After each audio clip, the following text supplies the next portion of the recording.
یا اللہ پاک مجھے اس راستے پر چلا جو مجھے سیدھا تیری طرف لے جائے۔ دنیا میں اگر کسی کو پہلی فہرست میں رکھنا ضروری ہے تو وہ آپ کا ذہنی سکون ہے، باقی سب چیزیں عارضی ہیں۔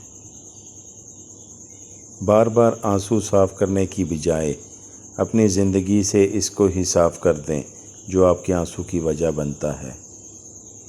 خاموش رہیں، امیدیں نہ لگائیں، ورنہ خدشات بڑھ جائیں گے۔ بے سکونی رگوں میں اذیت بن کر ناچے گی، کبھی کسی کو اپنے جینے کی وجہ نہ بتائیں۔ وقت ایسا ہے کہ تمام اچھی باتیں فون کی گیلری اور اسٹیٹس پر تو موجود ہیں، مگر انسان کے عمل اور کردار میں نہیں۔ راستوں پر نشانیاں وہی لوگ چھوڑتے ہیں جنہیں پیچھے رہ جانے والوں سے ملنے کی خواہش ہو۔ بعض اوقات زندگی کے کچھ لمحات میں آپ یہ سیکھتے ہیں کہ جینا ضروری نہیں رہا۔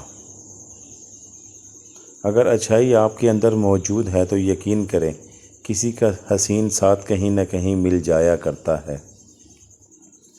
رشتہ خون کا ہو یا احساس کا، کسی کو مجبور کر کے اپنی طرف متوجہ کرنا غلط ہے۔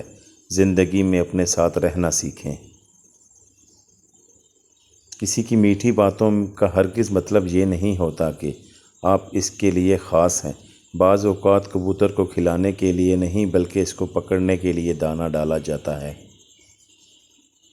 کتنی دلچسپ بات ہے نا کہ سمندروں کا مالک ایک آنسو پسند کرتا ہے۔ لوگ صرف سیرت کا رونا ہی روتے ہیں، بات ہر کوئی شکل دیکھ کر ہی شروع کرتا ہے۔ بد نصیبی غریب ہونا نہیں، بد نصیبی بے ایمان ہونا ہے۔ روح کا انسانیت سے خالی ہونا برا ہے۔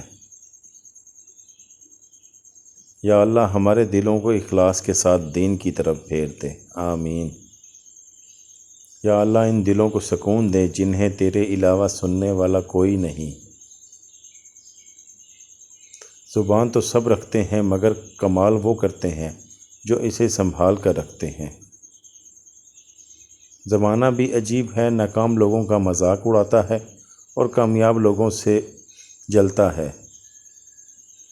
غریب کسی غریب کا کب احترام کرتی ہے، یہ دنیا لباس دیکھ کر سلام کرتی ہے۔ اگر تمہیں ایک دوسرے کے اعمال کا پتہ چل جائے تو تم ایک دوسرے کو دفن بھی نہ کرو۔ اللہ نے تمہارے عیب چھپا رکھے ہیں، اس پر شکر ادا کرو۔ وقت ایک دن پلٹا کھا ہی جاتا ہے، اکڑ والے بھی تہجد میں رو پڑتے ہیں۔ انسان کا زوال تب شروع ہوتا ہے جب وہ اپنے مخلص لوگوں سے منافقت شروع کر دیتا ہے۔ دنیا کے ہر شخص سے مقابلہ کرو، مگر جب مقابلہ والدین یا استاد سے ہو تو پیچھے ہٹ جاؤ، کیونکہ ہار تمہارا مقدر ہوگی، یہی قانونی فطرت ہے۔